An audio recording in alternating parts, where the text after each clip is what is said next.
Chapter 1.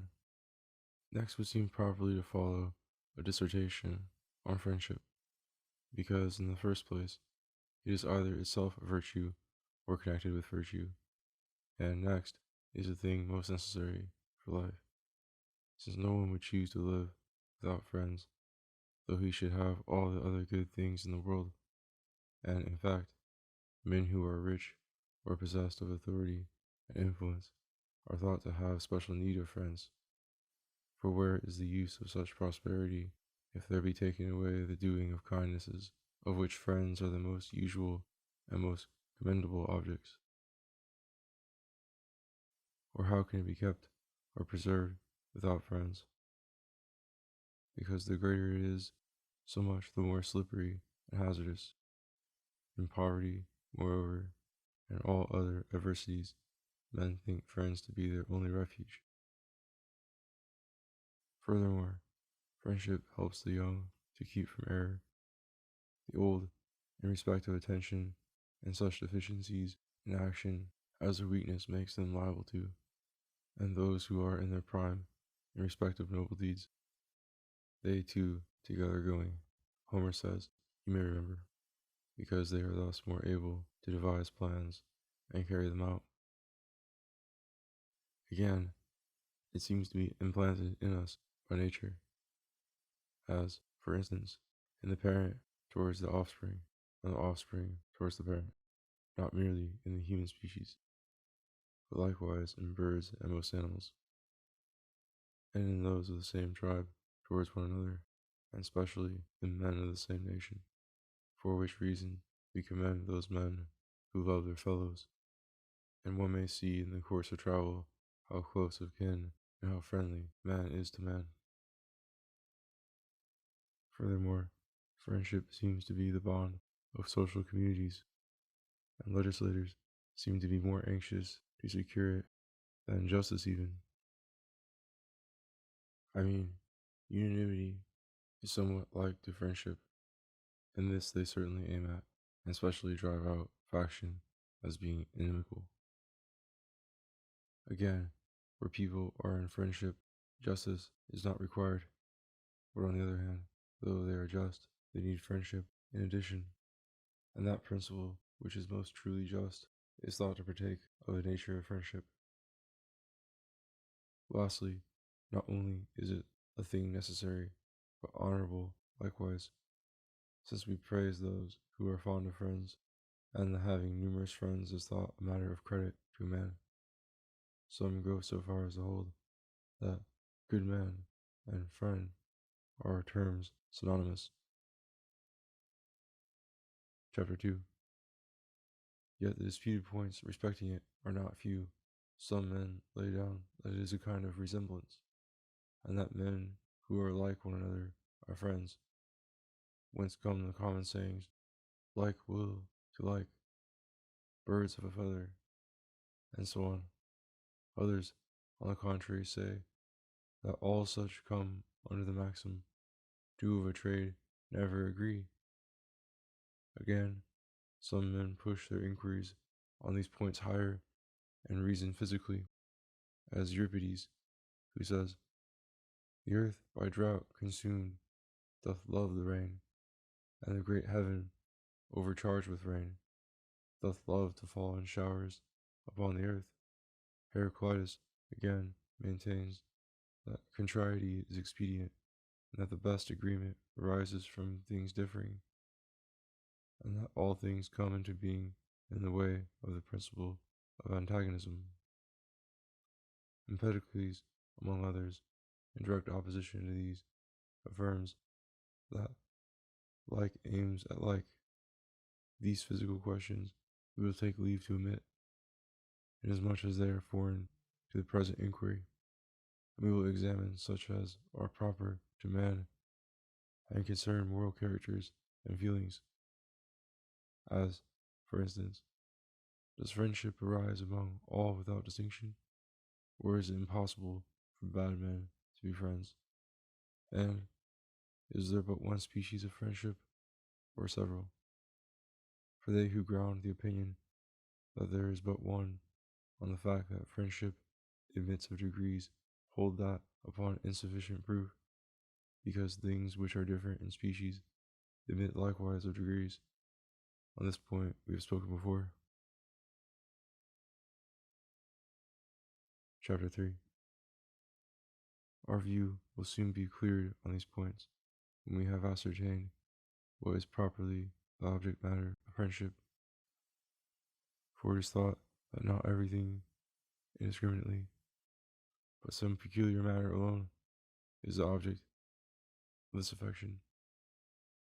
That is to say, what is good, or pleasurable, or useful. Now it would seem that that is useful enough which accrues any good or pleasure. And so the objects of friendship, as absolute ends, are the good and the pleasurable. A question here arises, whether it is good absolutely, or that which is good to the individuals for which men feel friendship, these two being sometimes distinct, and similarly in respect of the pleasurable. It seems then that each individual feels it towards that which is good to himself, and that, abstractedly, it is the real good which is the object of friendship, and to each individual that which is good to each. It comes then to this, that each individual feels friendship not for what is, but for that which conveys to his mind the impression of being good to himself. But this will make no real difference, because that which is truly the object of friendship will also convey this impression to the mind. There are then three causes from which men feel friendship, but the term is not applied to the case of fondness for things inanimate, because there is no requital of the affection, nor desire for the good of those objects. It certainly savors of the ridiculous to say that a man fond of wine wishes well to it, the only sense in which it is true being that he wishes it to be kept safe and sound for his own use and benefit. But to the friend they say one should wish all good for his sake, and when men do thus wish good to one another, he not reciprocating the feeling, people call them kindly, because friendship they describe as being kindliness between persons who reciprocate it. But must they not add that the feeling must be mutually known? For many men are kindly disposed towards those whom they have never seen, but whom they conceive to be amiable or useful, and this notion amounts to the same thing as a real feeling between them. Well, these are plainly kindly disposed towards one another, but how can one call them friends while their mutual feelings are unknown to one another? To complete the idea of friendship, then, it is requisite that they have kindly feelings towards one another, and wish one another good from one of the aforementioned causes, and that these kindly feelings should be mutually known. Chapter 4. As the motives of friendship differ in kind, so do the respective feelings and friendships. The species, then, of friendship are three, in number equal to the objects of it, since in the line of each there may be mutual affection mutually known. Now they who have friendship for one another desire one another's good according to the motive of their friendship. Accordingly, they whose motive is utility have no friendship for one another really, but only in so far as some good arises to them from one another. And they whose motive is pleasure are in like case. I mean, they have friendship for men of easy pleasantry, not because they are of a given character, but because they are pleasant to themselves. So then, they whose motive to friendship is utility love their friends for what is good to themselves. They whose motive is pleasure do so for what is pleasurable to themselves. That is to say, not insofar as the friend, beloved, is, but insofar as he is useful or pleasurable. These friendships, then, are a matter of result, since the object is not beloved in that he is the man he is, but in that he furnishes advantage or pleasure, as the case may be. Such friendships are, of course, very liable to dissolution if the parties do not continue alike. I mean, that the others cease to have any friendship for them when they are no longer pleasurable or useful. Now, it is the nature of utility not to be permanent, but constantly varying. So, of course, when the motive which made them friends is vanished, the friendship likewise dissolves, since it existed only relatively to those circumstances. Friendship of this kind is thought to exist principally among the old, because men at that time of life pursue not what is pleasurable, but what is profitable, and in such of men in their prime and of the young as are given to the pursuit of profit. They that have no such intimate intercourse with one another, for sometimes they are not even pleasurable to one another, nor, in fact, do they desire such intercourse unless their friends are profitable to them, because they are pleasurable only in so far as they have hopes of advantage. With these friendships is commonly ranked that of hospitality. But the friendship of the young is thought to be based on the motive of pleasure, because they live at the beck and call of passion, and generally pursue what is pleasurable to themselves and the object of the present moment. And as their age changes, so likewise do their pleasures.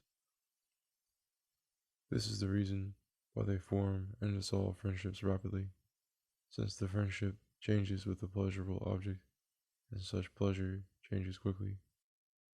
The young are also much given up to love, this passion being in great measure a matter of impulse and based on pleasure, for which they conceive friendships and quickly drop them, changing often in the same day. But these wish for society and intimate intercourse with their friends, since they thus attain the object of their friendship. Chapter 5.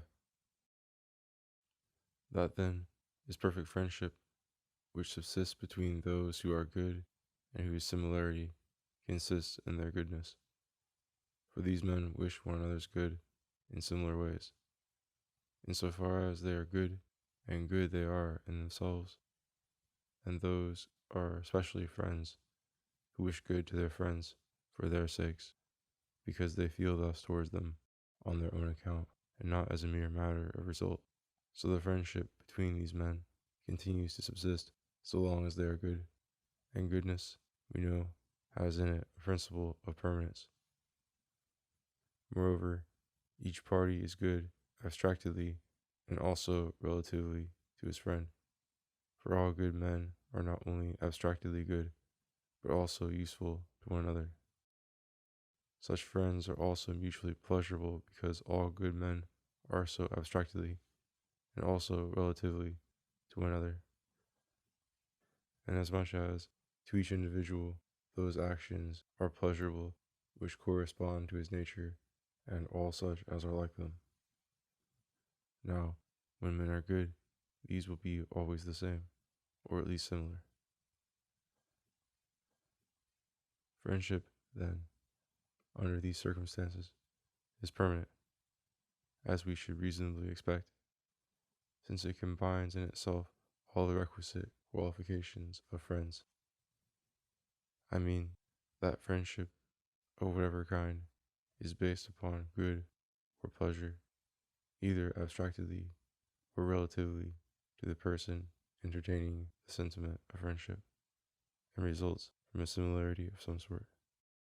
And to this kind belong all the aforementioned requisites in the parties themselves, because in this the parties are similar, and so on.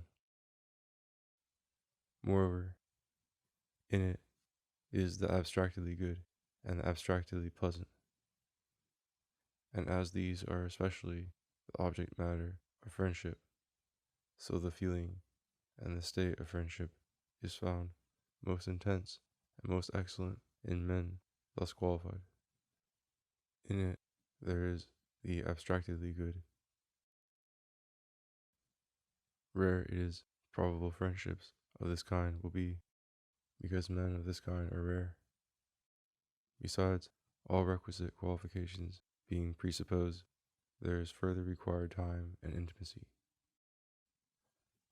For, as the proverb says, men cannot know one another till they have eaten the requisite quantity of salt together, nor can they, in fact, admit one another to intimacy, much less be friends, till each has appeared to the other and been proved to be a fit object of friendship. They who speedily commence an interchange of friendly actions may be said to wish to be friends, but they are not so unless they are also proper objects of friendship and mutually known to be such. That is to say, a desire for friendship may arise quickly, but not friendship itself. Well, this friendship is perfect both in respect of the time and in all other points, and exactly the same and similar results accrue to each party from the other, which ought to be the case between friends. The friendship based upon the pleasurable is, so to say, a copy of this, since the good are sources of pleasure to one another, and that based on utility likewise, the good being also useful to one another. Between men thus connected, friendships are most permanent when the same result accrues to both from one another, pleasure, for instance, and not merely so, but from the same source,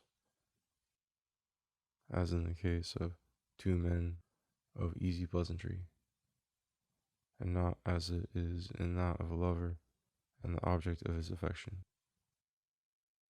these not deriving their pleasure from the same causes, but the former from seeing the latter, and the latter from receiving the attentions of the former. And when the bloom of youth fades, the friendship sometimes ceases also, because then the lover derives no pleasure from seeing, and the object of his affection ceases to receive the attentions which were paid before. In many cases, however, people so connected continue friends, if being of similar tempers, they have come from custom to like one another's disposition. Where people do not interchange pleasure but profit in matters of love, the friendship is both less intense in degree and also less permanent. In fact, they who are friends because of advantage commonly part when the advantage ceases, for in reality they never were friends of one another but of the advantage. So then it appears that from motives of pleasure or profit, bad men may be friends to one another, or good men to bad men, or men of neutral character to one of any character whatever, but disinterestedly, for the sake of one another. Plainly, the good alone can be friends, because bad men have no pleasure even in themselves, unless in so far as some advantage arises. And further, the friendship of the good is alone superior to calumny, it not being easy for men to believe a third person respecting one whom they have had long tried and proved. There is between good men mutual confidence, and the feeling that one's friend would never have done one wrong, and all other such things as are expected in friendship, really worthy the name. But in the other kinds there is nothing to prevent all such suspicions. I call them friendships, because since men commonly give the name of friends to those who are connected from motives of profit, which is justified by political language, for alliances between states are thought to be contracted with a view to advantage, and to those who are attached to one another by the motive of pleasure, as children are, we may perhaps also be allowed to call such persons friends, and say there are several species of friendship, primarily and specially that of the good, and that they are good, and the rest only in the way of resemblance. I mean, people connected otherwise are friends in that way in which there arises to them somewhat good and some mutual resemblance, because we must remember the pleasurable is good to those who are fond of it. These secondary friendships, however, do not combine very well. That is to say, the same persons do not become friends by reason of advantage and by reason of the pleasurable, for these matters of result are not often combined, and friendship having been divided into these kinds, bad men will be friends by reason of pleasure or profit, this being their point of resemblance, while the good are friends for one another's sake, that is, insofar as they are good. These last may be termed abstractedly and simply friends, the former as a matter of result, and term friends from their resemblance to these last. Chapter 6. Further, just as in respect of the different virtues, some men are termed good in respect of a certain inward state, others in respect of acts of working, so is it in respect of friendship. I mean, they who live together take pleasure in and impart good to one another, but they who are asleep or are locally separated do not perform acts, but only are in such a state as to act in a friendly way if they acted at all. Distance has in itself no direct effect upon friendship, but only prevents the acting it out. Yet, if the absence be protracted, it is thought to cause a forgetfulness even of the friendship. And hence it has been said, many and many a friendship doth want of intercourse destroy. Accordingly, neither the old nor the morose appear to be calculated for friendship, because the pleasurableness in them is small, and no one can spend his days in company with that which is positively painful or even not pleasurable, since to avoid the painful and aim at the pleasurable is one of the most obvious tendencies of human nature. They who get on with one another very fairly, but are not in habits of intimacy, are rather like people having kindly feelings towards one another than friends, nothing being so characteristic of friends as the living with one another, because necessitous desire assistance, and the happy companionship, they being the last persons in the world for a solitary existence. But people cannot spend their time together unless they are mutually pleasurable and take pleasure in the same objects, a quality which is thought to appertain to the friendship of companionship. Chapter 7. The connection then subsisting between the good is friendship par excellence, as has already been frequently said, since that which is abstractly good or pleasant is thought to be an object of friendship and choice-worthy, and to each individual whatever is such to him, and the good man to the good man for both these reasons. Now, the entertaining the sentiment is like a feeling, but friendship itself like a state, because the former may have for its object even things inanimate, but requital of friendship is attended with moral choice which proceeds from a moral state. And again, men wish good to the objects of their friendship for their sakes, not in the way of a mere feeling, but of a moral state. And the good, in loving their friend, love their own good, inasmuch as the good man, when brought into that relation, becomes a good to him with whom he is so connected, so that either party loves his own good and repays his friend equally in wishing well and in the pleasurable. For equality is said to be a tie of friendship. Well, these points belong most to the friendship between good men. But between morose or elderly men, friendship is less apt to arise, because they are somewhat awkward-tempered and take less pleasure in intercourse and society. these being thought to be especially friendly and productive of friendship. And so young men become friends quickly, old men not so, because people do not become friends with any unless they take pleasure in them. And, in like manner, neither do the morose. Yet men of these classes entertain kindly feelings towards one another. They wish good to one another and render mutual assistance in respect of their needs, but they are not quite friends, because they neither spend their time together nor take pleasure in one another, which circumstances are thought especially to belong to friendship. To be a friend to many people in the way of the perfect friendship is not possible, just as you cannot be in love with many at once. It is, so to speak, a state of excess which naturally has but one object. And besides, it is not an easy thing for one man to be very much pleased with many people at the same time, nor perhaps to find many really good.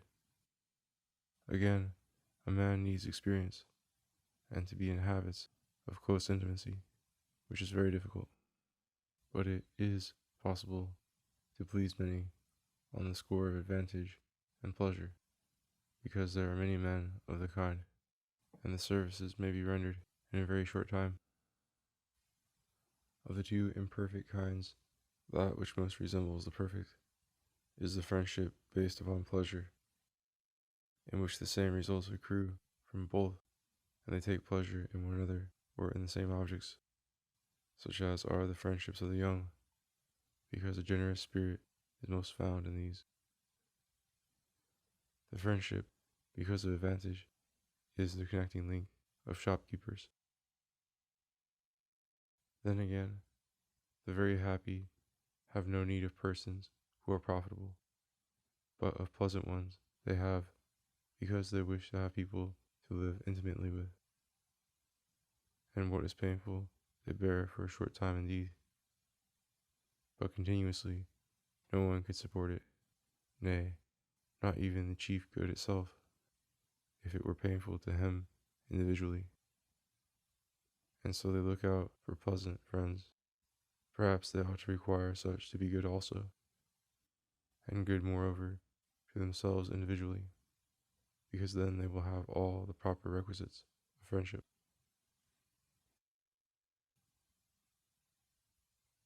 Men in power are often seen to make use of several distinct friends, for some are useful to them and others pleasurable, but the two are not often united, because they do not, in fact, seek such as shall combine pleasantness and goodness, nor such as shall be useful for honorable purposes, but with a view to attain what is pleasant, they look out for men of easy pleasantry, and again, for men who are clever at executing any business put into their hands. And these qualifications are not commonly found united in the same man. It has been already stated that the good man unites the qualities of pleasantness and usefulness, but then such a one will not be a friend to a superior unless he be also his superior in goodness.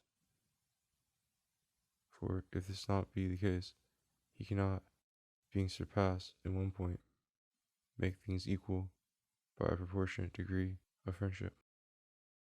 And characters who unite superiority of station and goodness are not common. Chapter 8. Now all the kinds of friendship which have been already mentioned exist in a state of equality, inasmuch as either the same results accrue to both, and they wish the same things to one another, or else they barter one thing against another. Pleasure, for instance, against profit. It has been said already that friendships of this latter kind are less intense in degree and less permanent, and it is their resemblance or dissimilarity to the same thing which makes them to be thought to be and not to be friendships. They show like friendships in right of their likeness to that which is based on virtue, the one kind having the pleasurable, the other profitable, both of which belong also to the other.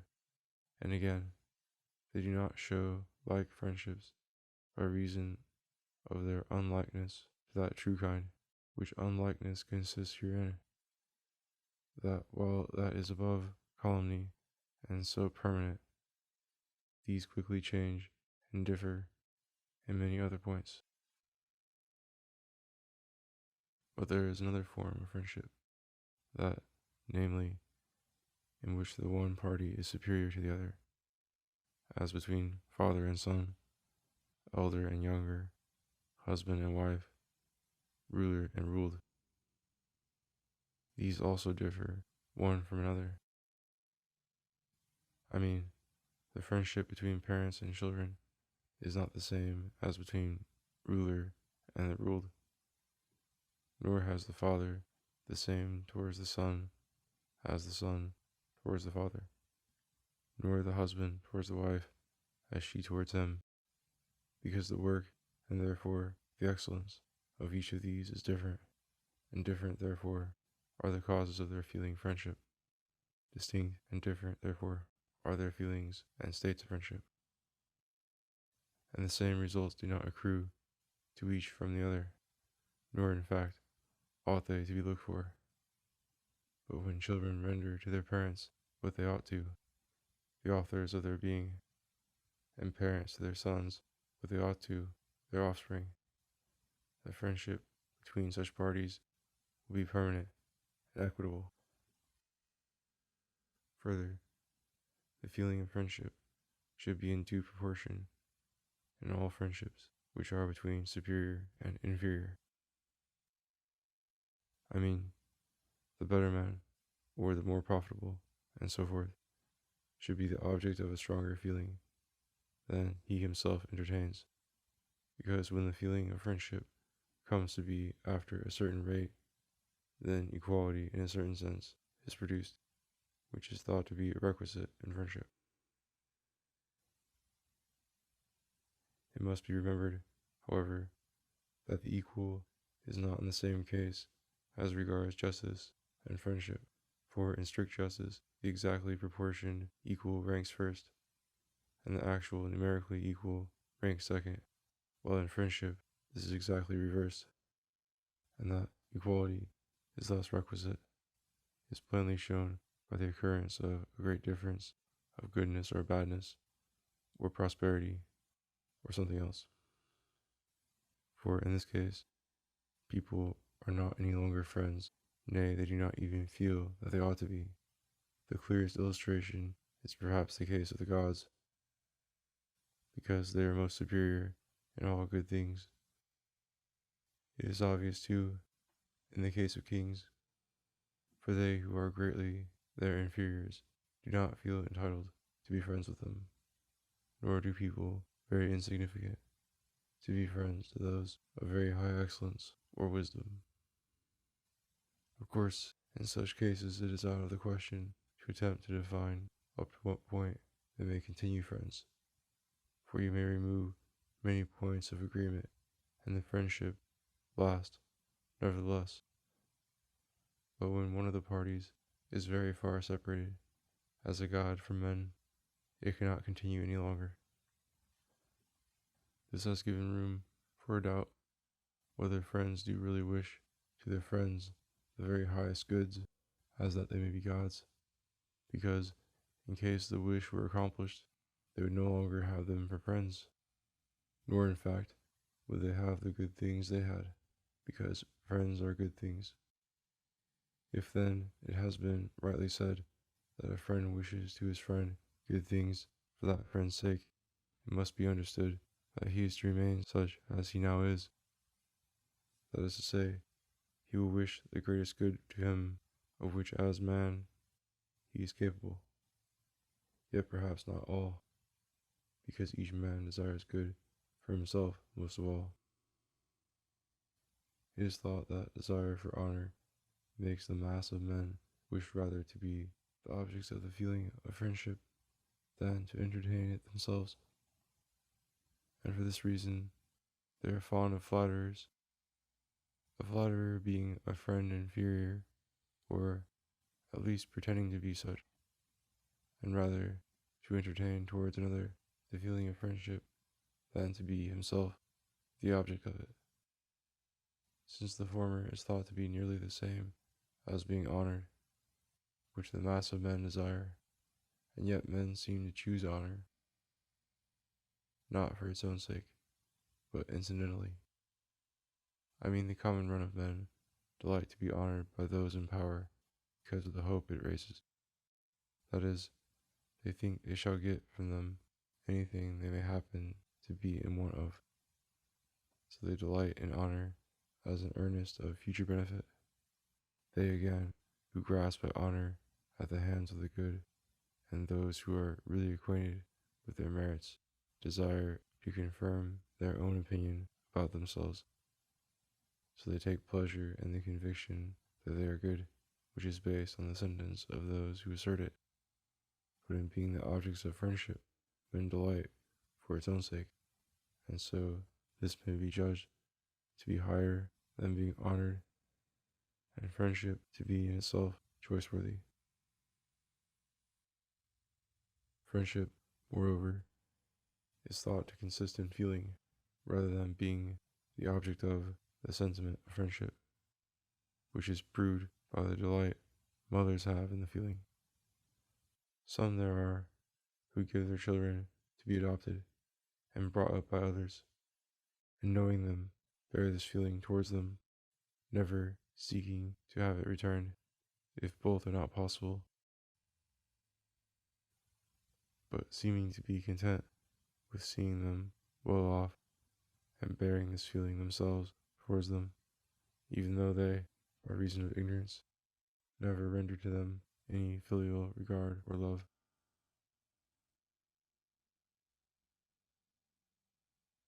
Since then, friendship stands rather in the entertaining than in being the object of the sentiment, and they are praised who are fond of their friends.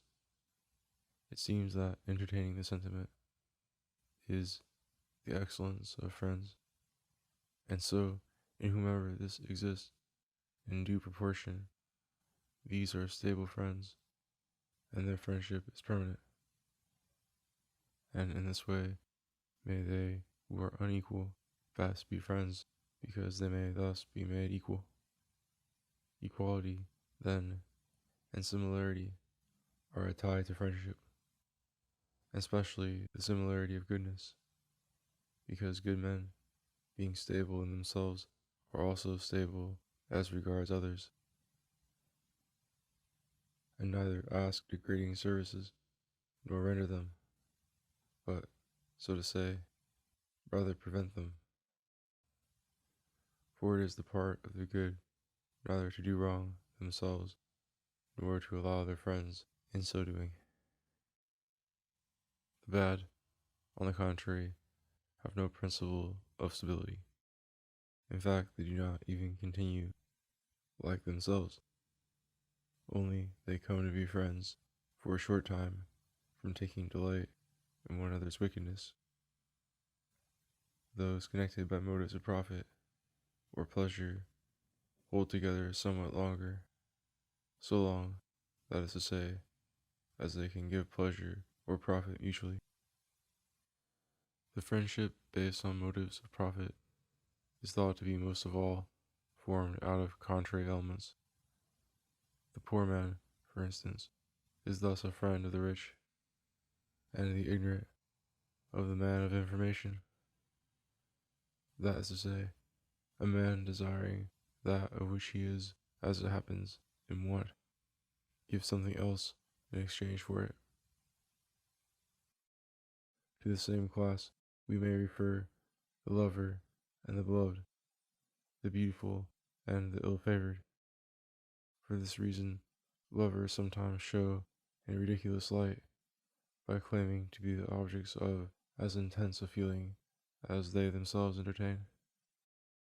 Of course, if they are equally fit objects of friendship, they are perhaps entitled to claim this, but if they have nothing of the kind, it is ridiculous. Perhaps, moreover, the contrary does not aim at its contrary for its own sake, but incidentally. The meaning is really what is grasped at, it being good for the dry, for instance, not to become wet, but to attain the mean, and so the hot, etc. However, let us drop these questions, because they are in fact somewhat foreign to our purpose. Chapter 9. It seems to, as was stated at the commencement, that friendship and justice have the same object matter, and subsist between the same persons. I mean that in every communion there is thought to be some principle of justice, and also some friendship. Men address as friends, for instance, those who are their comrades by sea or in war, and in like manner also those who are brought into communion with them in other ways. And the friendship, because also the justice, is coextensive with the communion. This justifies the common proverb, the goods of friends are common, since friendship rests upon communion. Now brothers and intimate companions have all in common, but other people have their property separate, and some have more in common and others less, because the friendships likewise differ in degree. So too do various principles of justice involved, not being the same between parents and children as between brothers, nor between companions as between fellow citizens merely, and so on of all the other conceivable friendships. Different also are the principles of injustice as regards these different grades, and the acts become intensified by being done to friends. For instance, it is worse to rob your companion than one who is merely a fellow citizen, to refuse help to a brother than to a stranger, and to strike your father than anyone else. So then the justice naturally increases with the degree of friendship, as being between the same parties and of equal extent. All cases of communion are parts, so to say, of the great social one, since in them men associate with a view to some advantage, and to procure some of those things which are needful for life, and the great social communion is thought originally to have been associated and to continue for the sake of some advantage, this being the point at which legislators aim, affirming that to be just which is generally expedient. All the other cases of communion aim at advantage in particular points. The crew of a vessel at that which is to result from the voyage which is undertaken with a view to making money, or some such object. Comrades in war at that which is to result from the war, grasping either at wealth or victory, or it may be a political position, and those of the same tribe or demos in like manner. Some of them are thought to be formed for pleasure's sake, those, for instance, of bacchanals or club fellows, which are with a view to sacrifice or merely company. But all these seem to be ranged under the great social one, inasmuch as the aims of this is not merely the expediency of the moment, but for life and at all times, with a view to which the members of it institute sacrifices and their attendant assemblies, to render honor to the gods and procure for themselves respite from toil, combined with pleasure.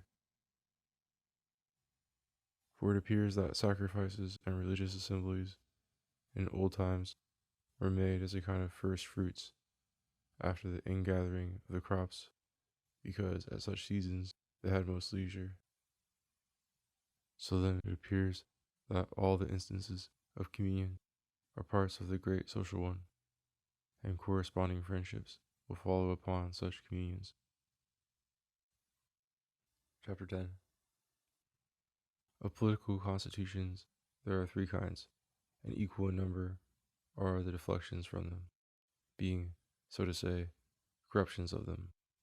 The former are kingship, aristocracy, and that which recognizes the principle of wealth, which it seems appropriate to call democracy.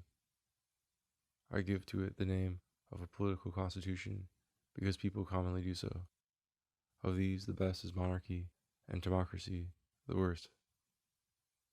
From monarchy, the deflection is despotism, both being monarchies, but widely differing from each other. For the despot looks to his own advantage, but the king to that of his subjects. For he is in fact no king who is not thoroughly independent and superior to the rest in all good things. And he that is this has no further wants. He will not then have to look to his own advantage, but to that of his subjects. For he that is not in such a position is a mere king elected by lot for the nonce.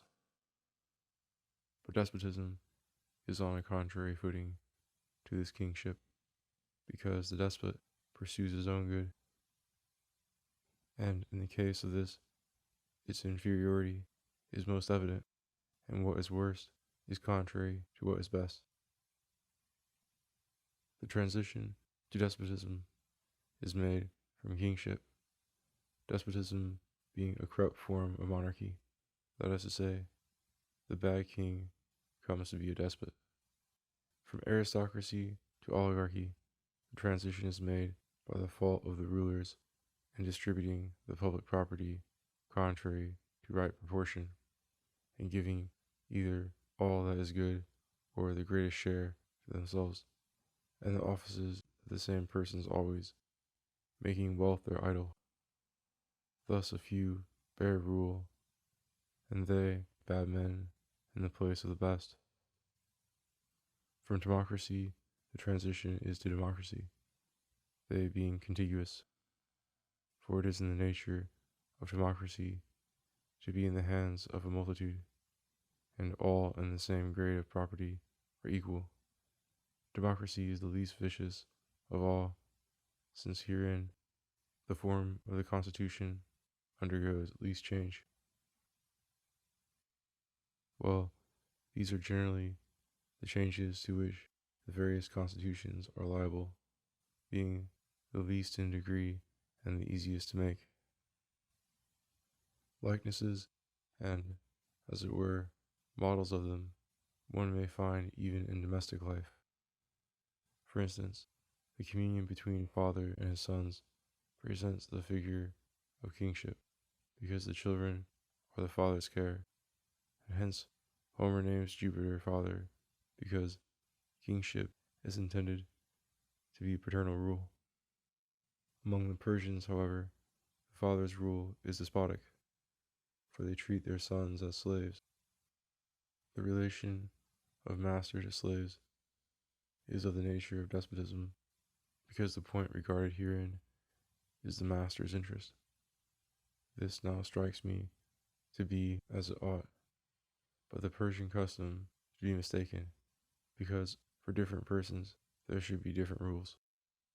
Between husband and wife, the relation takes the form of aristocracy, because he rules by right and in such points only as the husband should, and gives to the wife all that befits her to have.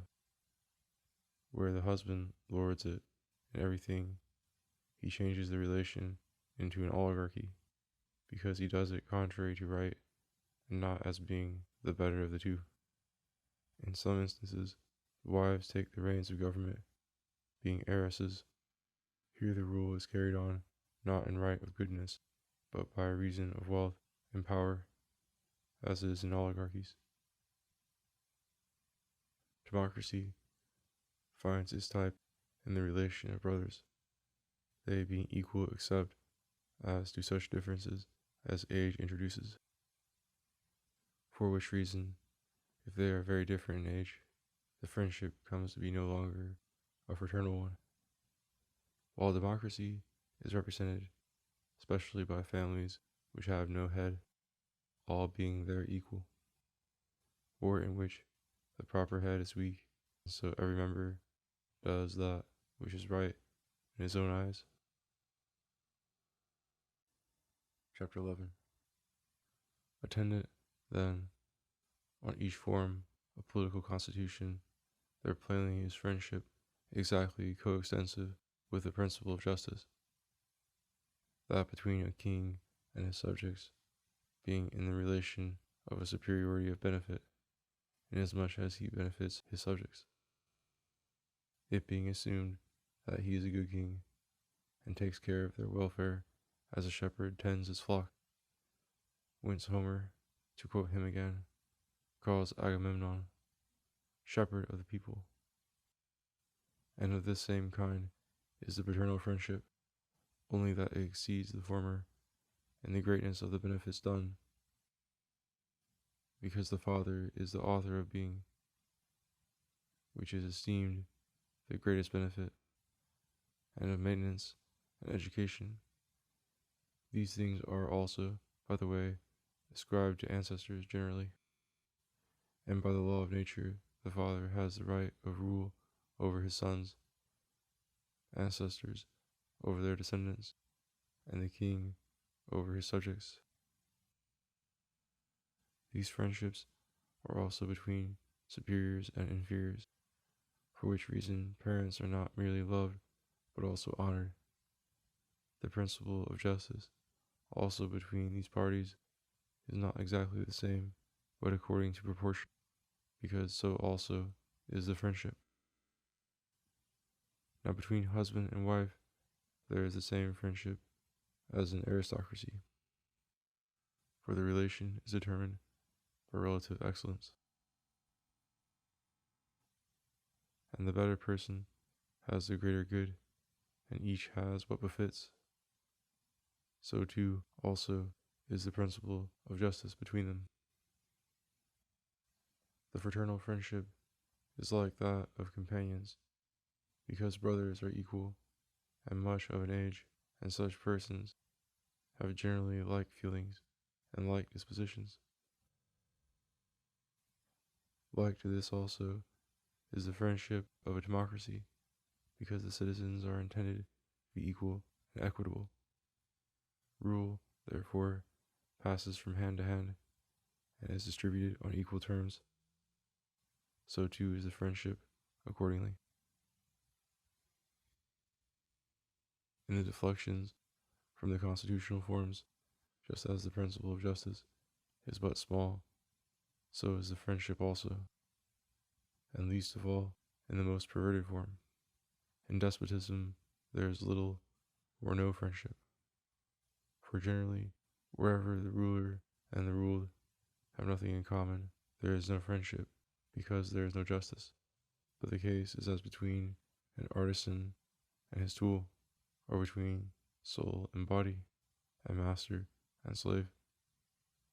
All these are benefited by those who use them, but towards things inanimate there is neither friendship nor justice, nor even towards a horse or an ox, or a slave qua slave, because there is nothing in common. A slave as much as an animate tool, a tool an inanimate slave, qua slave, then there is no friendship towards him, only qua man.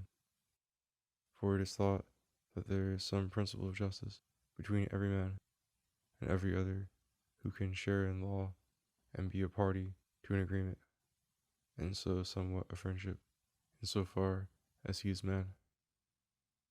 So in despotisms, the friendships and the principle of justice are inconsiderable in extent, but in democracies they are most considerable, because they who are equal have much in common.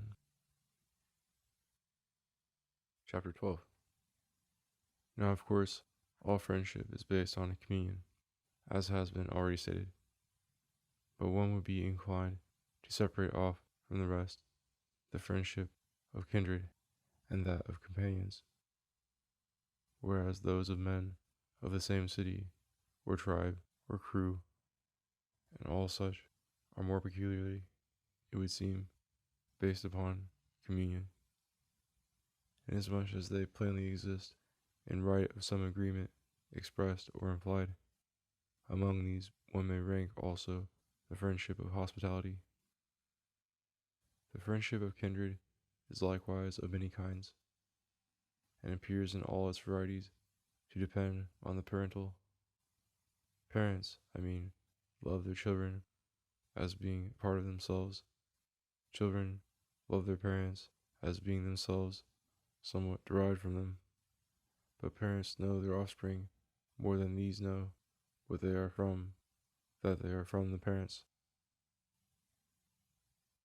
And the source is more closely bound to that which is produced than that which is produced is to that which formed it. Of course, whatever is derived from oneself is proper to that form which it is so derived, as, for instance, a tooth or a hair or any other thing, whatever, to him that has it. But the source to it is in no degree proper, or in an inferior degree, at least. Then again, the greater length of time comes in. The parents love their offspring from the first moment of their being, but their offspring them only after a lapse of time when they have attained intelligence or instinct. These considerations serve also to show why mothers have greater strength of affection than fathers. Now parents love their children as themselves, since what is derived from themselves becomes a kind of other self by the fact of separation. But children, their parents, as being sprung from them, and brothers love one another from being sprung from the same.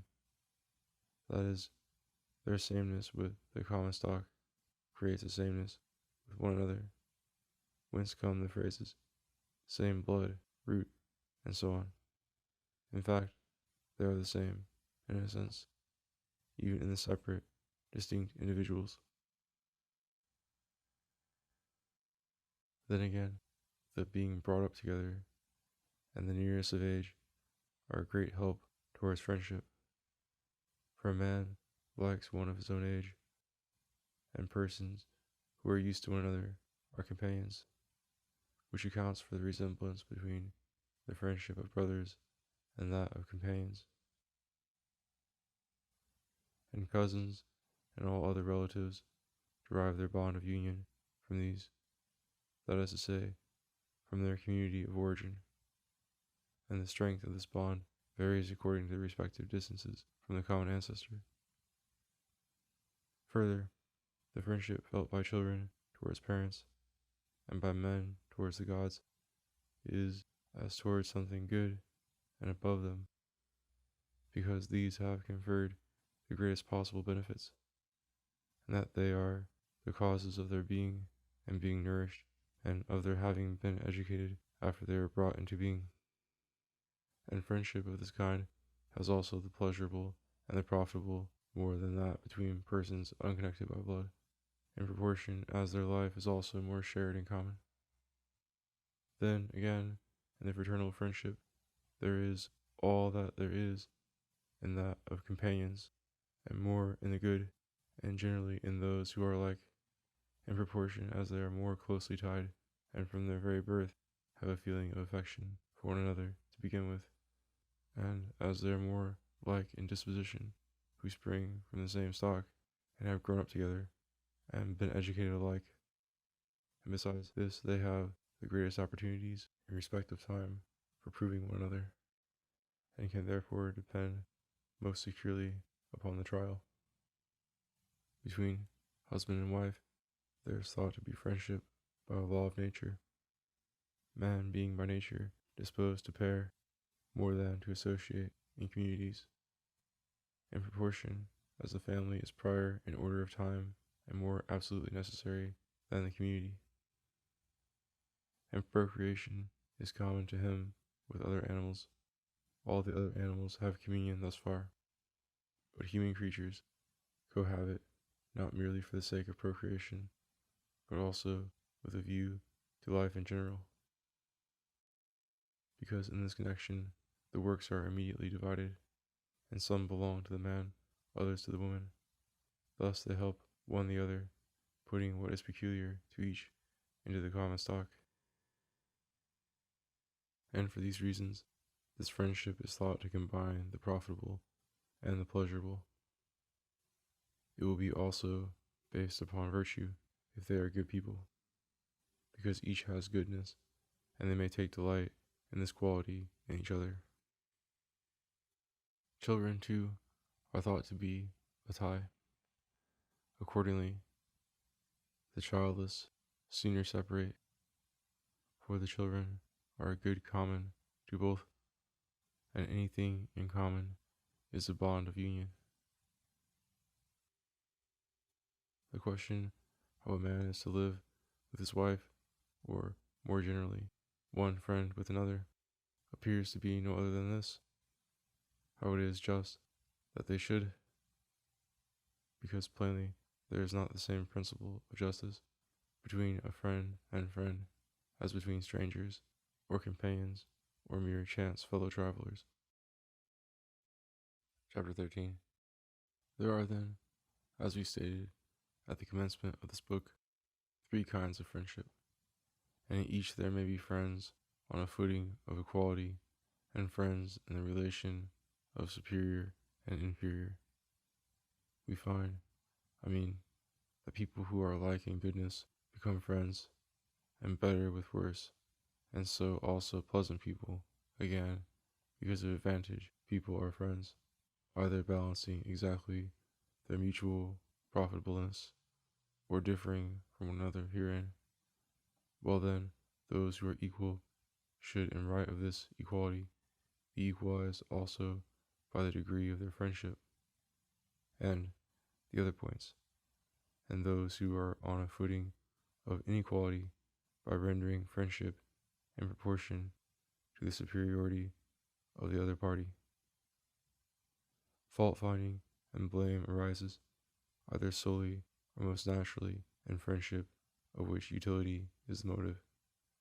For they who are friends by reason of goodness are eager to do kindnesses to one another, because this is a natural result of goodness and friendship. And when men are vying with each other for this end, there can be no fault-finding nor contention, since no one is annoyed at one who entertains for him the sentiment of friendship and does kindnesses to him. But if of a refined mind, he requites him with kind actions. And suppose that one of the two exceeds the other, yet as he is attaining his object, he will not find fault with his friend, for good is the object of each party. Neither can there well be quarrels between men who are friends for pleasure's sake, because supposing them to delight in living together, then both attain their desire. Or if not, a man will be put in a ridiculous light who should find fault with another for not pleasing him, since it is in his power to forbear intercourse with him.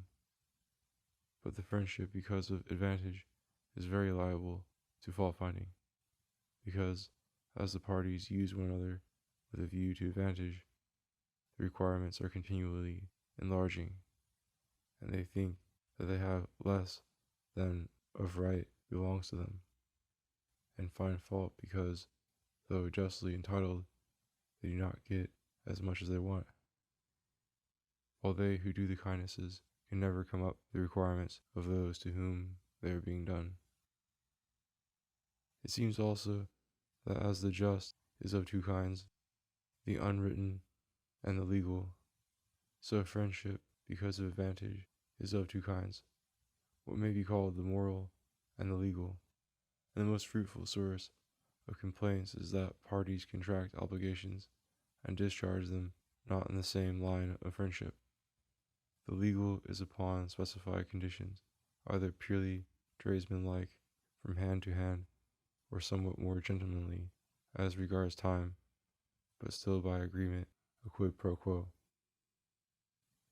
In this legal kind, the obligation is clear and admits of no dispute.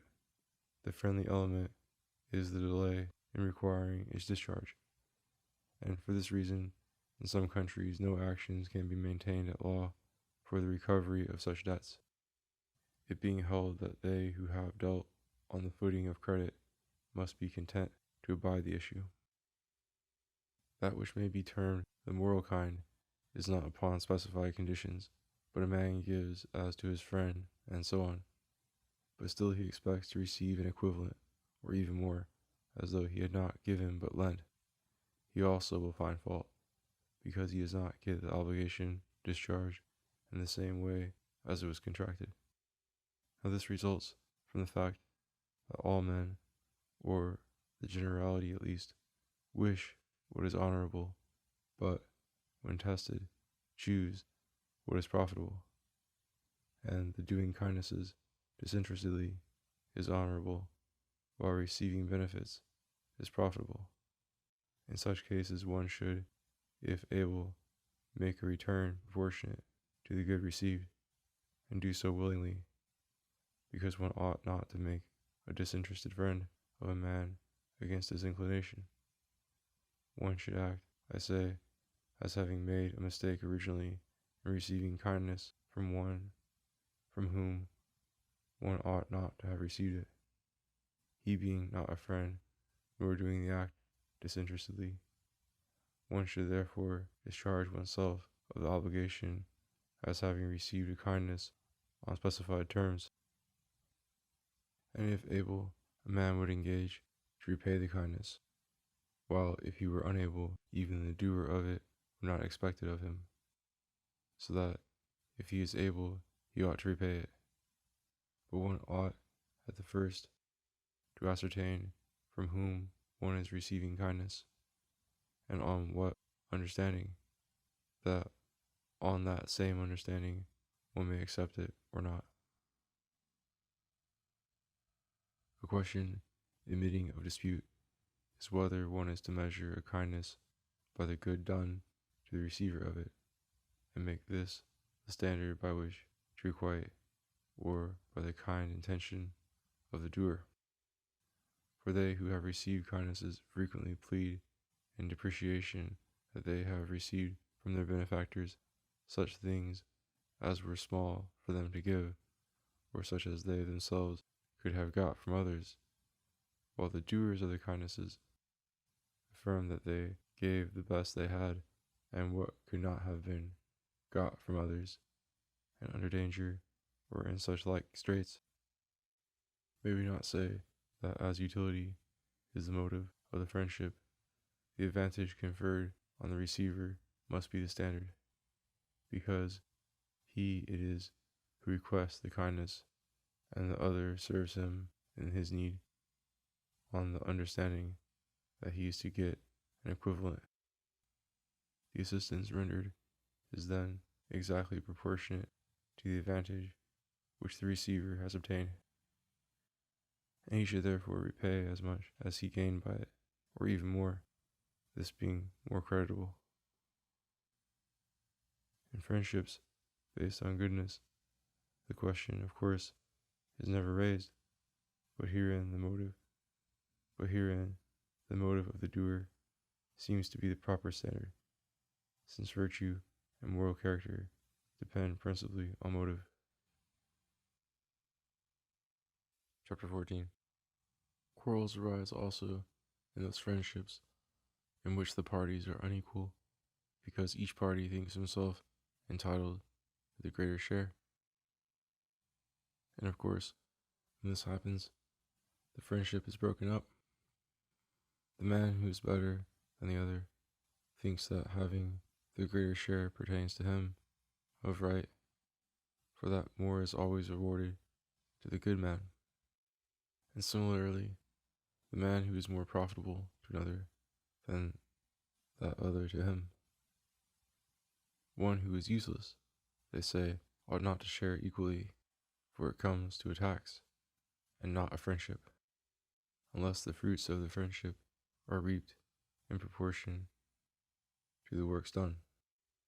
Their notion being that as in a money partnership, they who contribute more receive more, so should it be in friendship likewise. On the other hand, the needy men and the less virtuous advance the opposite claim. They urge that it is the very business of a good friend to help those who are in need. Else what is the use of having a good or powerful friend if one is not to reap the advantage at all? Now each seems to advance a right claim and to be entitled to get more out of the connection than the other, only not more of the same thing, but the superior man should receive more respect, the needy man more profit, respect being the reward of goodness and beneficence, profit being the aid of need. This is plainly the principle acted upon in political communities. He receives no honor who gives no good to the common stock, for the property of the public is given to him who does good to the public, and honor is the property of the public. It is not possible both to make money out of the public and receive honor likewise, because no one will put up with the less in every respect. So to him who suffers loss as regards money, they award honor, but money to him who can be paid by gifts, since, as has been stated before, the observing due proportion equalizes and preserves friendship. Like rules, then, should be observed in the intercourse of friends who are unequal, and to him who advantages another in respect of money or goodness, that other should repay honor, making requital according to his power, because friendship requires what is possible, not what is strictly due. This being not possible in all cases, as in the honors paid to the gods and to the parents, no man could ever make the due return in these cases. And so he is thought to be a good man who pays respect according to his ability. For this reason, it may be judged never to be allowable for a son to disown his father, whereas a father may his son, because he that owes is bound to pay. Now a son can never, by anything he has done, fully requite the benefits first conferred on him by his father, and so is always a debtor. But they to whom anything is owed may cast off their debtors. Therefore the father may his son. But at the same time, it must perhaps be admitted that it seems no father ever would sever himself utterly from a son, except in a case of exceeding depravity, because, independently of the natural friendship, it is like human nature not to put away from oneself the assistance which a son might render. But to the son, if depraved, assisting his father is a thing to be avoided, or at least one which he will not be very anxious to do, most men being willing enough to receive kindness, but averse to doing it as unprofitable. Let thus much suffice on these points.